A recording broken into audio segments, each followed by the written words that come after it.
നിയമസഭാ മണ്ഡലത്തിൽ രാഷ്ട്രീയ കൊടുങ്കാറ്റ് ഉയർത്തിക്കൊണ്ട് സിറ്റിംഗ് എംഎൽഎ രാഹുൽ മാങ്കൂട്ടത്തിലിനെ പൂർണ്ണമായും കൈവിട്ട കോൺഗ്രസ് നേതൃത്വം.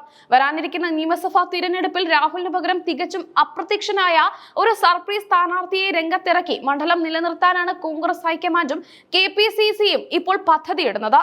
രാഹുൽ മാങ്കൂട്ടത്തിൽ നേരിടുന്ന ഗുരുതരമായ ക്രിമിനൽ കേസുകളും അത് പാർട്ടിക്കുണ്ടാക്കിയ കടുത്ത പ്രതിച്ഛായ പ്രശ്നങ്ങളുമാണ് നേതൃത്വത്തെ ഇത്തരമൊരു കടുത്ത തീരുമാനത്തിലേക്ക് നയിച്ചത്.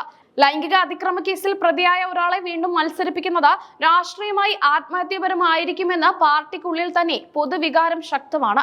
നിലവിലെ രാഷ്ട്രീയ സാഹചര്യത്തിൽ വിവാദ നായകനായ രാഹുലിനെ മാറ്റി നിർത്തുന്നതിലൂടെ മാത്രമേ വോട്ടർമാരുടെ വിശ്വാസം വീണ്ടെടുക്കാൻ കഴിയൂ എന്ന് നേതൃത്വം കണക്കുകൂട്ടുന്നു. വിവാദങ്ങളിൽ പെടാത്ത ജനസമ്മതിയുള്ള ഒരു പുതിയ മുഖത്തെ അവതരിപ്പിക്കുന്നതിലൂടെ പ്രതിപക്ഷത്തിന്റെ ആരോപണങ്ങളുടെ മൂർച്ച കുറയ്ക്കാനാണ് കോൺഗ്രസ് ലക്ഷ്യമിടുന്നത്. ഇത്തവണ പാലക്കാട് മണ്ഡലത്തിൽ ഒരു വനിതാ സ്ഥാനാർത്ഥിയെ മത്സരിപ്പിക്കണമെന്ന ആവശ്യത്തിന് വലിയ മുൻഗണനയാണ് പാർട്ടി നൽകുന്നത്. രാഹുലിനെതിരെയുള്ള ലൈംഗിക അതിക്രമ പരാതി ഉയർത്തിയ ധാർമ്മിക പ്രശ്നങ്ങൾക്ക് മറുപടിയായി ഒരു വനിതയെ തന്നെ കളത്തിലിറക്കുന്നത് രാഷ്ട്രീയമായി ഗുണം ചെയ്യുമെന്നാണ് വിലയിരുത്തൽ.